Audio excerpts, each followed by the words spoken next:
Well, I'm here to represent One Drop. We're based in Montreal, a Canadian-based organization.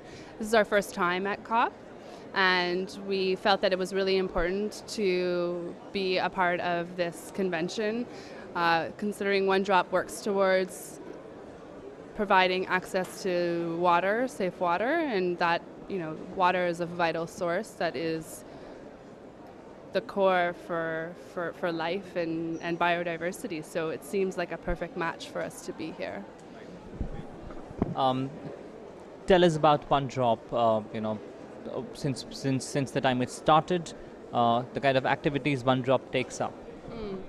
One Drop is 5 years young, established in 2007.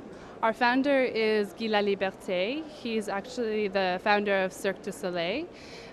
He and his board from his foundation developed One Drop. We had our first pilot project in 2005 in Nicaragua, and all of our projects are around providing access to safe water in rural areas. We also do education and awareness programming in the developed world as well. So in Canada, we work with youth to do awareness programs, in the United States as well. Talking about your presence in India, tell us about the project that you're involved in Orissa. What really brought you to Orissa? I mean, what were the pressing needs and challenges and problems that you identified to begin with? Okay. Well, the project in India is really exciting. We identified One Drop when we choose to move to work in a certain country. We do what we call a mapping. So we look at all the areas across the country and do a mapping that looks at not only access to water, but also levels of poverty and also active civil society, because One Drop partners with local organizations.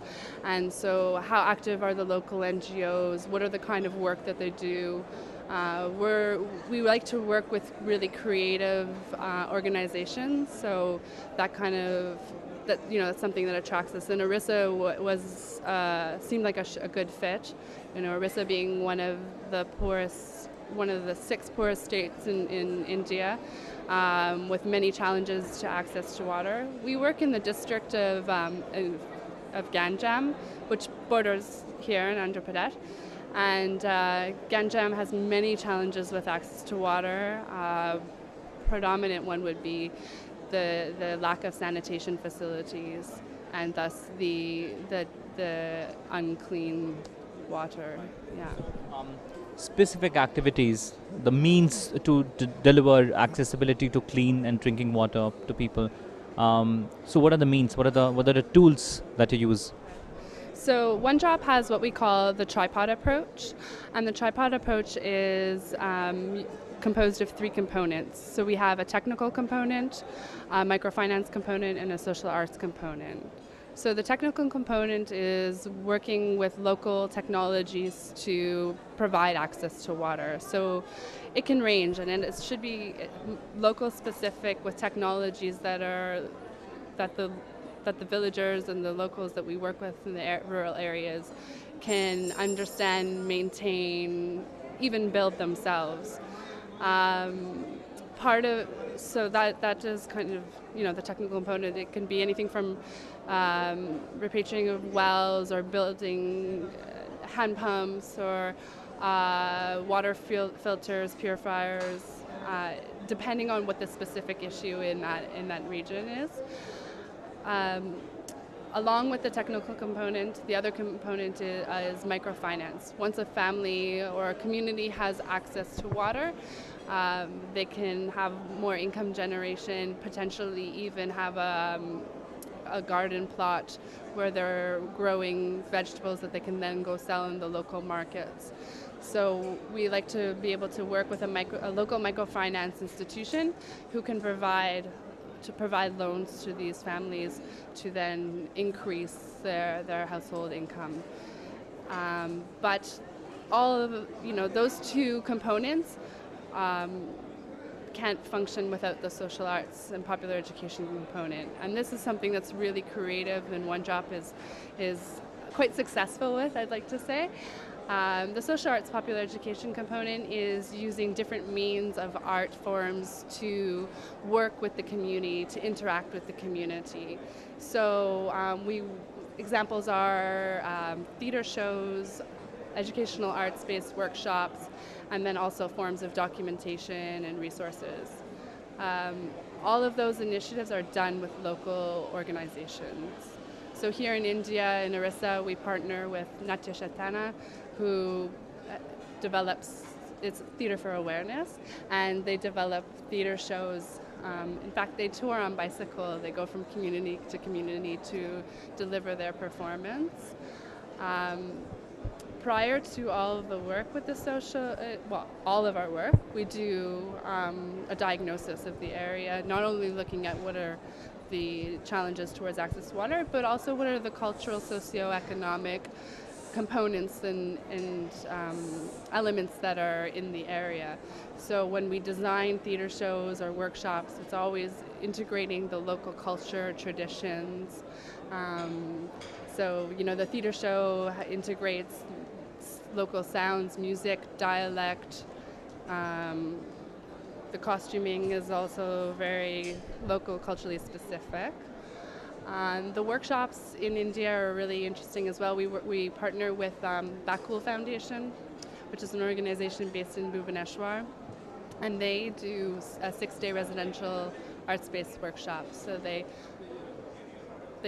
enter a community, they reside there for 6 days, and they interact with the community, and they basically go through this process of rolling out a workshop targeted at youth, but in some cases youth have migrated.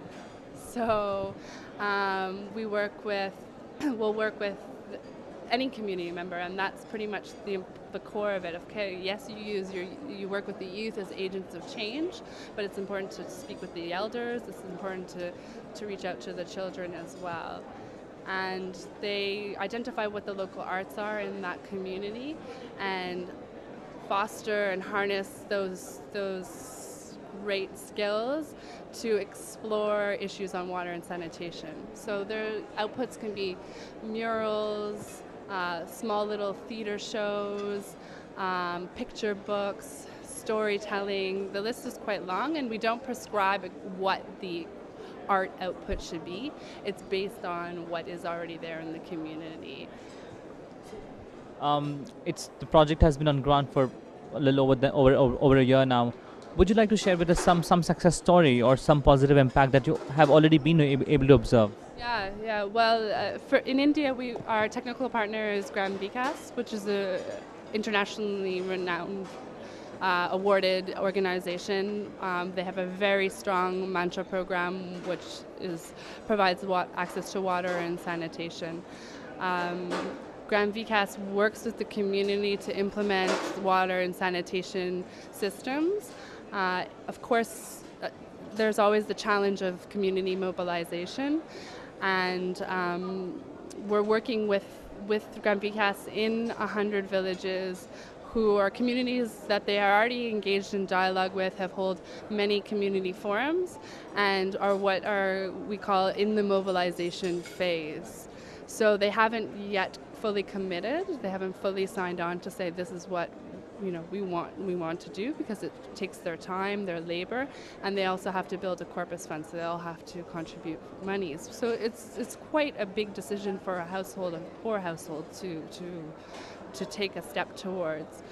But what we have seen is the theater groups that come through and put on a performance, and our performances are not direct throwing of the message in your face. It's a story. It's a story of people's lives and how we're affected by this struggle of access to water. And that touches people's hearts, and they really identify with it, and they start to think.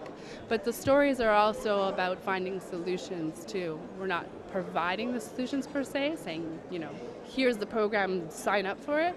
It's more about, again, the personal. You identify the personal, but then how am I an individual in this community? How can we all work together? So what we have found is after the theater shows and even after the workshops, there's already mobilization happening. The villagers want to move forward. They want to sign on. They want to make the program happen. If it doesn't happen with Grand PCAS, sometimes they sign on with the government because the government programs are also quite strong in the area. And I mean, we're still young, but it's pretty interesting. We hear some great stories and collaboration with women's groups and panchayats. So yeah.